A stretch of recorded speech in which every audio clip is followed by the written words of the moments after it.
a look at how the Nigerian markets are faring in trading session today. The all-share index trading around the 38,919 level.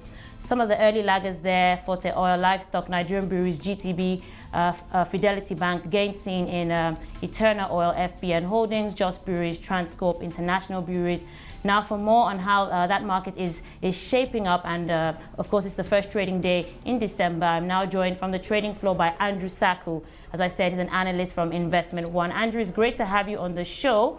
My pleasure. It'll be good for you to start by giving us an update on the activity in the market today. Yeah, we've seen a mixed kind of trading pattern since the commencement of trading. At the initial end of the market, we saw a number of stocks moderating downwards, and that posited the index initially at a marginal negative of about 9 basis points. But as we speak, the index has regained from that lost position, and it's actually 11 points up. And I think that is typically in tandem with pundits' expectation for this week. We saw some kind of moderation across last week, and do recall that this is the beginning of the month, and first week in the month, the last month for the year for that matter. We're looking forward to some positivity going forward. So, I mean, how do you expect that the market will close? I mean, you said that, the index is moving up. So do you think that we'll close in a positive?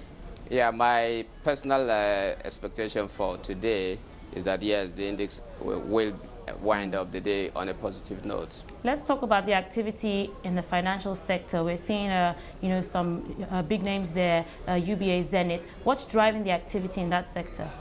The banking sector, of course, like we keep recalling, plays and will continue to play a dominant impact on the entire market space. Yes, we've seen some slight moderation, positive moderation in the prices of Zenith and UBA, but I think largely this is not the result of anything particularly spontaneous. UBA, for example, has actually shed some weight to the level of pricing that it currently stands at. It was in expectation that UBA should not be trading below 8 naira at the moment, but we saw in the course of the last 2-3 weeks UBA shedding almost 70 to 80 kobo in its valuation. So that is growing today is just in tandem with where it ought to be, really, and it's just a slight indication towards that. I expect UBA to be trading not less than 8 naira towards year end. Now let's talk about Transcorp. Of course, we've spoken about that stock quite a lot, but I mean, it is still a stock to watch. It's up about 3.9% so far today. Last week, that stock went down about 39%. Now, do you think that we've seen the end of profit taking in that stock? Yeah, profit taking, like I keep saying, is a common and daily phenomenon, depending on who is, on which side. Profit taking presents opportunities for people who want to take early exit in any stock for that matter. But to address the point around Transcorp, we do realize that Transcorp attained a stratospheric high of 5 naira 89 kobo about less than a fortnight ago, and it's expected for those who probably had never seen such a value in this stock for many years to want to cash out and take some gains. But that is at the level of profit taking. If you look at the valuation of Transcorp as an institution, a lot of people have not been able to factor the reality of the current presentation of this company into their view of the stock. And that is largely because a lot of people are still thinking of the Transcorp 5-10 years ago. So much has changed around Transcorp. They are not only into hospitality or the agro business. They've gone into power now. They're into oil. So by the time you value all of these individual components into the whole valuation of Transcorp, Transcorp for me remains a company for tomorrow. So if people are willing to take out some gains for now, It's basically the fact that they are discounting the future value that is inherent in this company. And I think on a going forward basis, my price tag for Transcorp in the near term basically is a value of more than 6 naira. So if it's trading at the current moment, as a matter of fact, as we speak, the stock is on bid at 3 naira 73 kobo.